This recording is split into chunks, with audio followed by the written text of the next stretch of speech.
Dear students, ਅਸੀਂ ਪਿਛਲੀ video 'ਚ ਪੜ੍ਹਿਆ ਸੀ ਇਹ equilibrium of rigid body under the action of coplanar forces. तो ਅਸੀਂ एक ਹੋਰ एग्जांपल ਲੈਂਦੇ ਹਾਂ। Suppose a rod is movable in a vertical plane about a hinge at one end, at the other end is fastened a weight equal to half the weight of the rod. This end is fastened by a string of length L to a point at a height C vertically over the hinge. Show that the tension in the string is Lw upon C, where W is the weight of rod. ਤਾਂ ਪਹਿਲਾਂ ਇਸ ਦੇ ਲਈ ਅਸੀਂ diagram ਬਣਾਵਾਂਗੇ। A B ਸਾਡੀ ਇੱਕ movable ਰॉड ਹੈ, ਠੀਕ ਹੈ। ਇਸ ਦਾ ਜਿਹੜਾ ਇੱਕ ਐਂਡ ਹੈ ਬੀ, ਇਹ ਐਂਡ ਤੇ ਇੱਕ ਹਿੰਜ ਹੈ ਤੇ ਦੂਸਰੇ ਐਂਡ ਬੀ ਨੂੰ ਇੱਕ ਸਟਰਿੰਗ ਨਾਲ ਬੰਨਿਆ ਹੋਇਆ ਤੇ ਇਸ ਸਟਰਿੰਗ ਦਾ ਦੂਸਰਾ ਐਂਡ ਸੀ ਪੁਆਇੰਟ ਤੇ ਅਟੈਚਡ ਹੈ which is vertically over the hinge A according to the question। ਤਾਂ ਇਸ BC ਜਿਹੜੀ ਸਟਰਿੰਗ ਹੈ, ਸਪੋਜ਼ ਇਸ ਦੇ ਵਿੱਚ ਟੈਂਸ਼ਨ ਹੈ T, ਜਿਸ ਦੀ ਲੈਂਥ ਸਾਨੂੰ ਦਿੱਤੀ ਹੋਈ ਹੈ L, ਤੇ ਰॉड AB ਜਿਹੜਾ ਹੈ ਇਸ ਦਾ ਕਿਉਂਕਿ ਸੈਂਟਰ ਆਫ ਗ੍ਰੈਵਿਟੀ ਇਸ ਦਾ ਮਿਡ ਪੁਆਇੰਟ G ਹੋਏਗਾ, ਇਸ ਦਾ weight ਜਿਹੜਾ ਹੈ ਉਹ ਵਰਟੀਕਲੀ ਡਾਊਨਵਰਡ ਐਕਟ ਕਰੇਗਾ। ਤਾਂ ਰॉड ਸਾਡੀ ਜਿਹੜੀ ਹੈ ਇਕੁਇਲਿਬਰੀਅਮ 'ਚ ਹੈ ਅੰਡਰ ਐਕਸ਼ਨ ਆਫ ਫੋਰਸ। ਕਿਹੜੇ ਫੋਰਸ ਲੱਗ ਰਹੇ ਨੇ? ਇੱਕ ਤਾਂ ਫੋਰਸ ਲੱਗ ਰਿਹਾ ਹੈ tension in the string along BC and weight of the rod W vertical downward which acts at point G।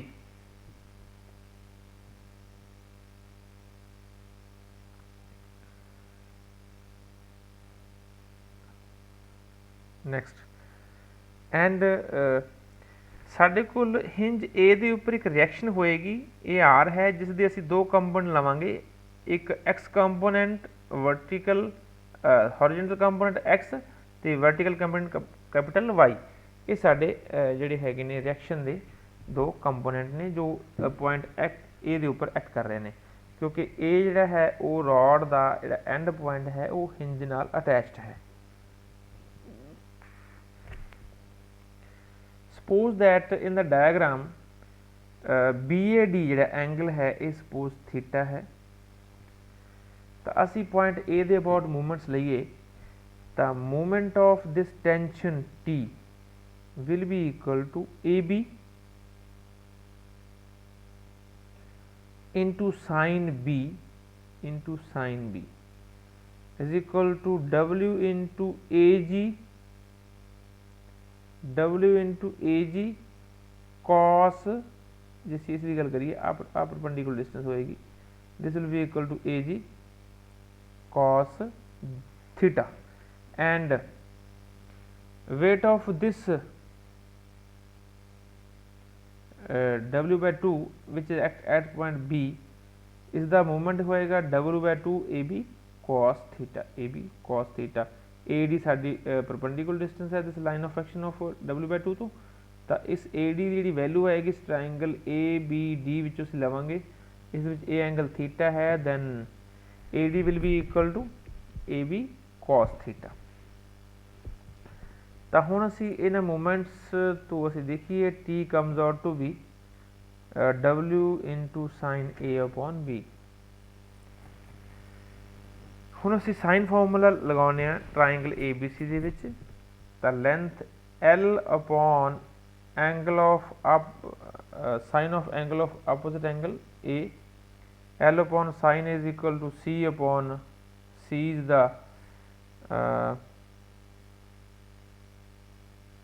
height of point C from the point A, this is C upon sin B, from this L upon C is equal to sin A upon B, by putting in this value T comes out to be W into L upon C। Now in next example, one end of a uniform rod is attached to a hinge and other end is supported by a string attached to the extremity of the rod, and string are inclined at the same angle theta to the horizontal. If W the weight of rod, show that action at hinge is W by 4 into square root of 9 plus cos square theta. Also find the tension in the string.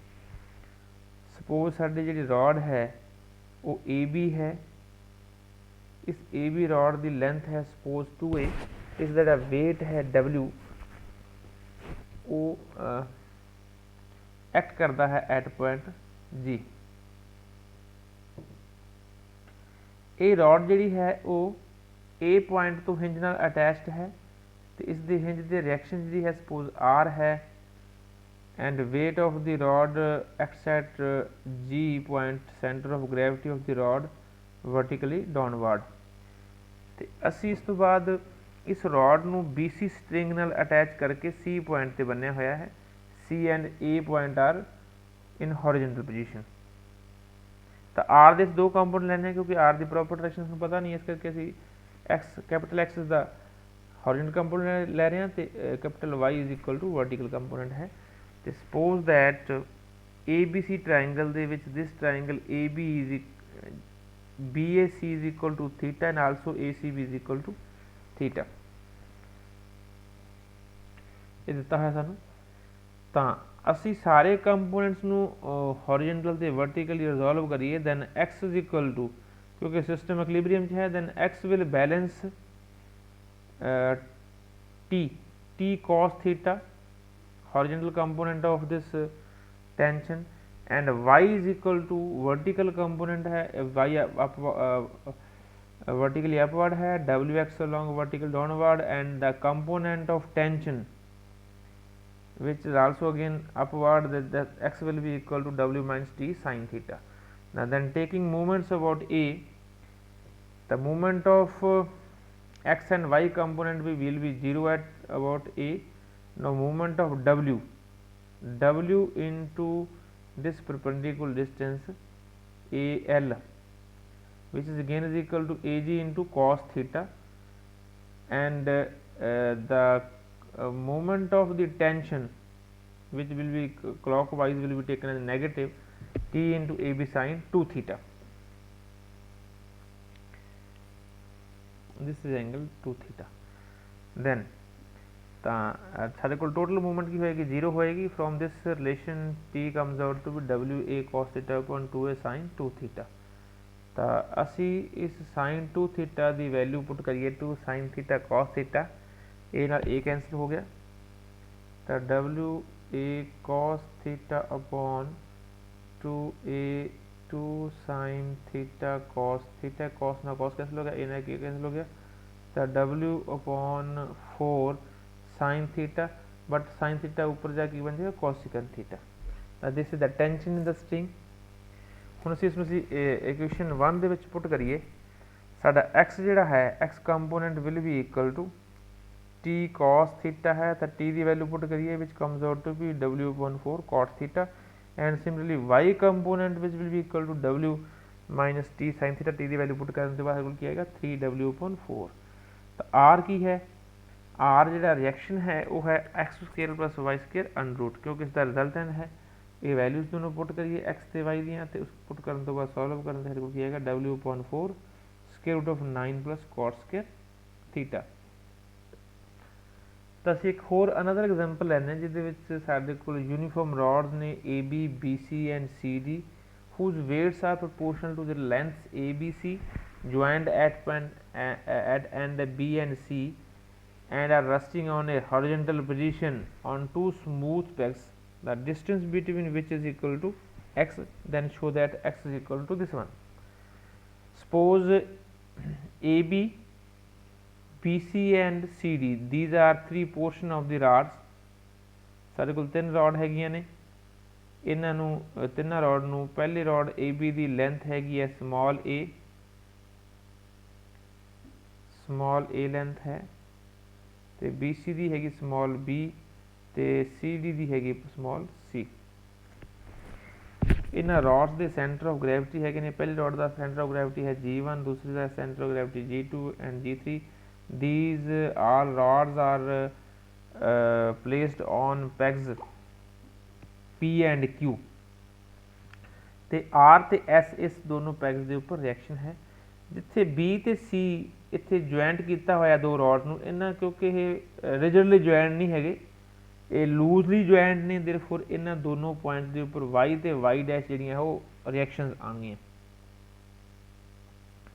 मान लो P जिहड़ा peg है वो AB point दे AB rod दे है, तो Q is the peg वो CD rod दे विच है। तो suppose that PB B point तो इस P की डिस्टेंस x1 है, तो C पॉइंट तो जी Q की डिस्टेंस है वो x2 है।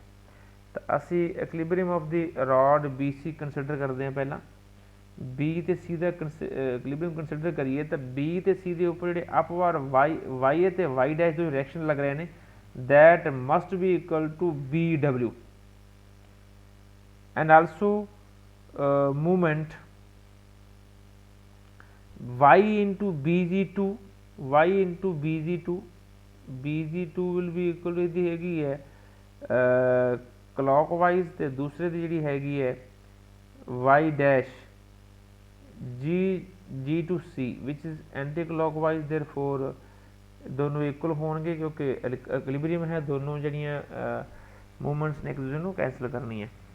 इस तो साडे कोल y dash which is equal to y dash comes out to be BW upon 2, क्योंकि 1 दे विच असी लिखा है प्रूव किया है कि y plus y dash is equal to BW। Now consider the rod AB rod दे विच असी movements लैने हैं about the point P, then moment of the weight AW about P will be equal to anti-clockwise, which will be taken as positive A into G1P will be equal to, this will be balanced by the component Y reaction at B whose moment is also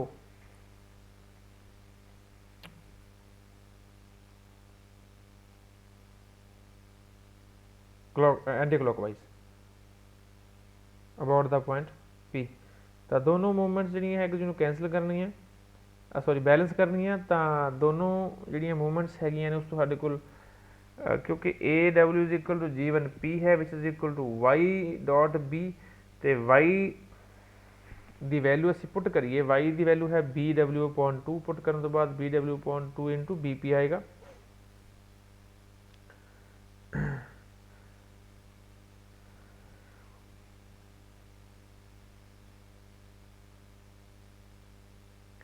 and again BP is equal to G1B minus G1P, G1B is equal to half of A, क्योंकि total length जी है AB A है, तो G1B होएगी A/2, तो असी मन्निया है PG1 is equal to x1, therefore this comes out to be BW upon 2 into x1। इस सारे को x1 की वैल्यू आ गई A square upon 2A which is equal to PB। हुण असीं तीसरी रॉड लैने, तीसरी रॉड विच असीं मूवमेंट लैने अबाउट द पॉइंट Q, तो Q के अबाउट मूवमेंट लवांगे तो y dash into CQ is equal to CW into QG3। इस दियां वैल्यूज पुट करिए, साडे कोल x2 comes out to be C square upon 2C plus B which is equal to CQ। तो साडे कोल जिहड़ा PQ होएगा will be equal to PB plus BC plus CQ which comes out to be BB की value put करो, उस तो बाद असी BC की वैल्यू पुट करते हाँ, तो CQ की वैल्यू पुट करते हाँ। साडे कोल PQ आ रहा है A square upon 2A plus B plus C square upon 2C plus B plus B। Next है कंसटेन्ड मोशन। कंसटेन्ड मोशन की है, एक असी बॉडी नूं असी कंसटेन्ड मोशन च मनते हाँ when one or more points of body are fixed ਜਦੋਂ ਬੋਡੀ ਦਾ ਇੱਕ ਜਾਂ ਇੱਕ ਤੋਂ ਜ਼ਿਆਦਾ ਪੁਆਇੰਟ ਨੂੰ ਫਿਕਸ ਕਰ ਲਿਆ ਜਾਵੇ ਤਾਂ ਉਦੋਂ ਅਸੀਂ ਬੋਡੀ ਨੂੰ ਅਸੀਂ ਮੰਨਾਂਗੇ ਕਿ body is moving under constrained motion. If one point of the body is fixed, then it can turn about that point only. If 2 points of the body are fixed, then it can turn about the axis joining the 2 points, यानी कि line ਦੇ about ये घूम सकती है। If 3 points not at all lying in the same line are fixed, the body itself would be fixed and it cannot move at all। ਤਾਂ ਜੇਕਰ body ਨੂੰ ਸਿਰਫ ਇੱਕ ਪੁਆਇੰਟ ਤੇ ਫਿਕਸ ਕੀਤਾ ਹੈ ਤਾਂ ਬੋਡੀ उस पॉइंट के अबाउट घूम सकती है। जे असी बॉडी ਨੂੰ किसी 2 पॉइंट्स तो फिक्स किया है तो body can turn about that axis joining these 2 points। if body is fixed at 3 points, then body will not be able to move at all।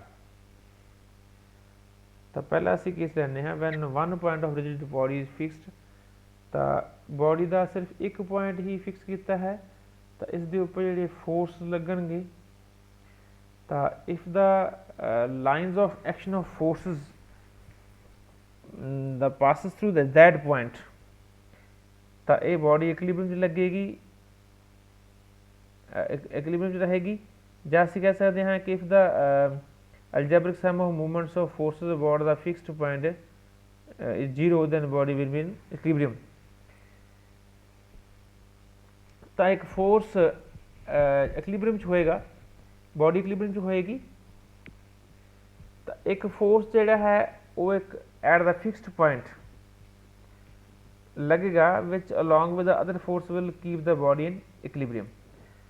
The algebraic sum of movements of all these forces about any point in the plane of the body will be 0।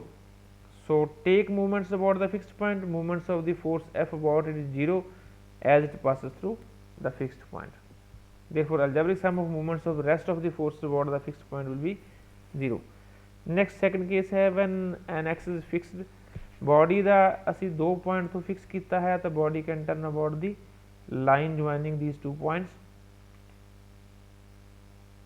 ਜੇ ਅਸੀਂ ਕਹਿ ਸਕਦੇ body equilibrium 'ਚ ਹੋਏਗੀ ਜੇਕਰ movement of all the individual forces about this line joining these 2 points, यानी कि axis के अबाउट जी है वो 0 होएगी तो असी कहांगे body is in equilibrium. Next है toppling. A body will topple about a point or a line if the algebraic sum of movements of the force about that point or line on the side is greater than the algebraic sum of movements of the force on the other side। एक side ते जो सम of movements है वो दूसरी side नालों ज़्यादा हो गया तो body will topple.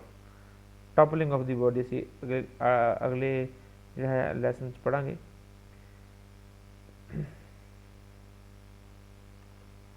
For example साडे कोल एक ट्रायंगुलर लैमिना है, इसका ये ऑब्ट्यूज एंगल है at C and stands on the side A C in contact with the table, so that the least weight which tended from B will overturn the triangle is this one, where W is the weight of triangle. What would happen if C square is greater than A square plus 3B square? मान लो इस triangular lamina A B C the triangular lamina का जो centre of gravity है suppose G है,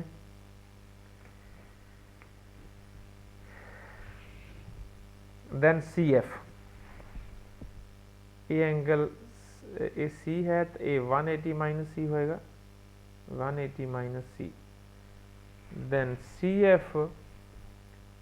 F will be equal to this side is equal to A and this is equal to B and this is equal to C, and CF will be equal to A cos 180 minus C।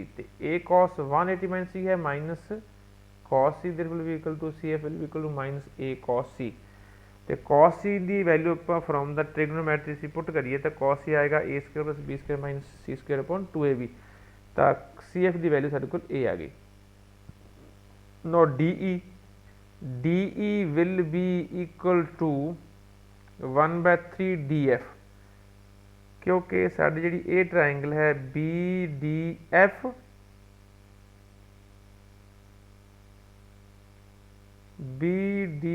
F ते G D E ये दोनों triangle similar ने।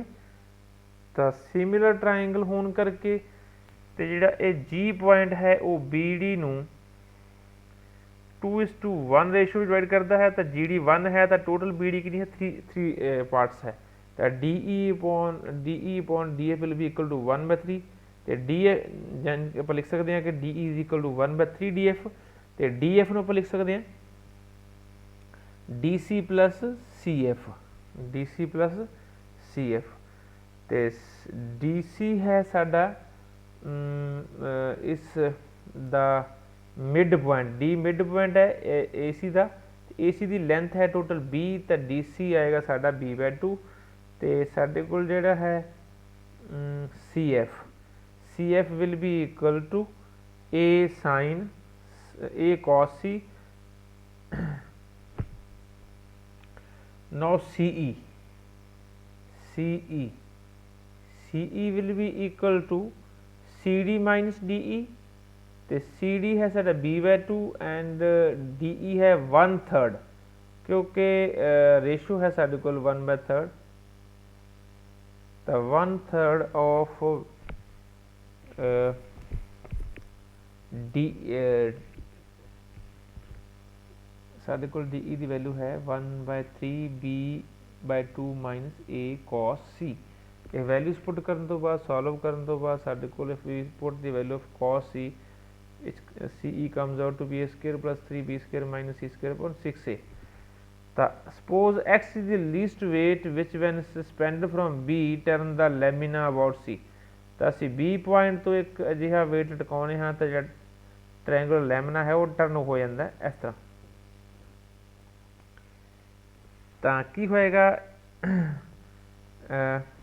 असी about the C point movement लैने हाँ, एक तो x की एक डबल्यू की। जेकर दोनों मूवमेंट्स जिहड़ियां बैलेंस करनगियां तो body will remain in equilibrium.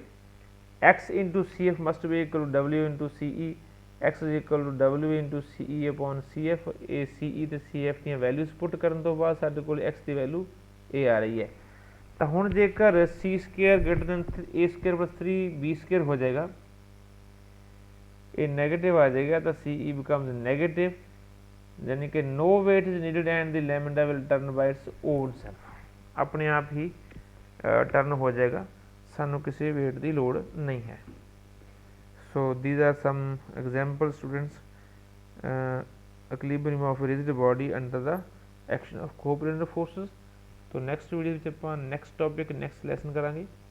So then उदों तक सारे लिए आप मिलते हैं फिर। Thank you.